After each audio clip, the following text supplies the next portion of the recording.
গোপালগঞ্জে জাতীয় নাগরিক পার্টি এনসিপির পদযাত্রাকে কেন্দ্র করে সহিংসতার পর সেখানে জীবনযাত্রা কিছুটা স্বাভাবিক হলেও গ্রেফতার আতঙ্কে এলাকা ছেড়েছেন অনেকে।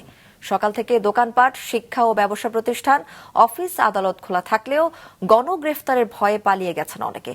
গেল বুধবারে সহিংস ঘটনায় হত্যা ও সন্ত্রাস বিরোধী ৮ মামলায় আসামি ৮,৪০৮ জন। এরই মধ্যে গ্রেফতার হয়েছে ৩২২ জন। এদিকে সকালে গোপালগঞ্জে হামলায় ক্ষতিগ্রস্ত বিভিন্ন স্থাপনা পরিদর্শন করেছেন সড়ক পরিবহন ও সেতু মন্ত্রণালয়ের উপদেষ্টা মোহাম্মদ ফাউজুল কবির খান এবং পরিবেশ, বন ও জলবায়ু পরিবর্তন মন্ত্রণালয় এবং পানি সম্পদ মন্ত্রণালয়ের উপদেষ্টা সৈয়দা রিজওয়ানা হাসান।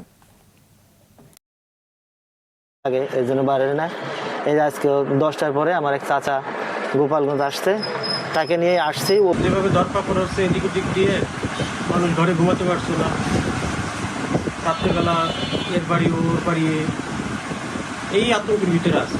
রাতে ঘুমাতে পারতেছে না, আমরা ব্যবসা বাণিজ্য চালাইতে পারতেছি না, কাস্টমার শূন্য।